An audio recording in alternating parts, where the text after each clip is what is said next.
heart wait upon the Lord shall renew their strength. They shall Hi, I'm mount Dr. Pemberton. on I think the chief one with is looking for me. wings Come on like in. on Good afternoon. My name is Dr. Kern Pemberton. I am a radiation oncologist and the clinical lead at the National Cancer Treatment Center at St. Joseph's Hospital. And today I'm going to be speaking to you about breast cancer. So what is breast cancer? I know the term is scary. However, on a biological level, what ends up happening is that you have this bad cell. Now, I want one to remember that the cells that we have when we were born are the cells that we have now. However, there's a process called mitosis whereby cells replenish themselves. Of course, if you know the phenomena when snakes shed their skin, you would realize that they leave the old skin behind and you have new skin. However, in the body, internally as well, and even in the breast, you can have a cell one day and then a new cell tomorrow. In that process or any production plant, you can have a bad batch or a bad cell being made. It is usually the body's immune system, or what I call the police service of the body, to get rid of these bad cells. But just like how criminals are able to evade police officers or hide from them, these bad cells can sometimes hide. And then they do exactly what criminals do, which is they recruit more cells and create gangs of cells and make more in general. And this can be what we call a tumor. And that tumor is what you can feel as the lump in your breast. In addition to that, these cells have the capability to take over. So there's no inhibition or no laws. And they can take over the entire breast and then eventually use the blood vessels, which I call the roads and the highways, to get to other areas in the body. And that's what we call metastasized or stage 4 disease. Some of the areas that it can spread to include the lungs, the bones, the liver, the brain.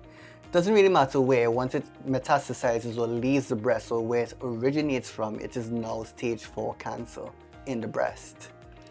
However, if there is early detection, this can be prevented. So Doc, what are the risk factors for breast cancer?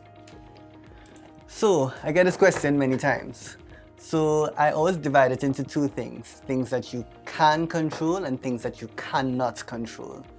When it comes to things that you can control, it includes things like your lifestyle, smoking, use of alcohol, and also trying to maintain a good diet.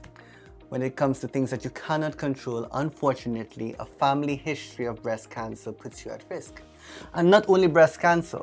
So what we have are things called syndromes, where you have a group of cancers that could be associated with each other. So for example, breast cancer could be associated with a prostate cancer, an ovarian cancer, a pancreatic cancer. And I'd want to remind you as well that even men can get breast cancer. So what it simply means is that you have to know your family history and you have to have that good relationship or rapport with your general practitioner to explain your family history so that person or that doctor can identify if you can be at risk of developing breast cancer. So Doc, as a man, how do we check for breast cancer? Oh, that's a good question. So the ratio of men who have breast cancer to women who have breast cancer is 1 to 99. So that simply means for every 99 women who have breast cancer, 1 man can develop breast cancer. So what that simply means as well is that it's not that common in males, but it is a possibility. So what I do tell patients or anyone is that you have to know your body and know your history. So therefore, self-examinations, being aware of your body is important, but also being aware of your family history, finding out who has had breast cancer and what ages, and again, having that good relationship with your general practitioner. So Doc, what advice do you have for people that are worried that they may have or is being treated for breast cancer? That's a good question. And my answer to that is, out of many, 1 people. Jamaica is such a small island that I'm sure each of us at least knows 1 person who has developed this disease. And what you would know is that you're not in this fight alone. There are so many resources and support groups. You have the Jamaica Cancer Society. The Chase Fund as well has been very instrumental in assisting persons with this disease. And of course, the Ministry of Health and Wellness. It is important to know where you are, to know your risk factors, to talk to your GPs and to examine yourselves.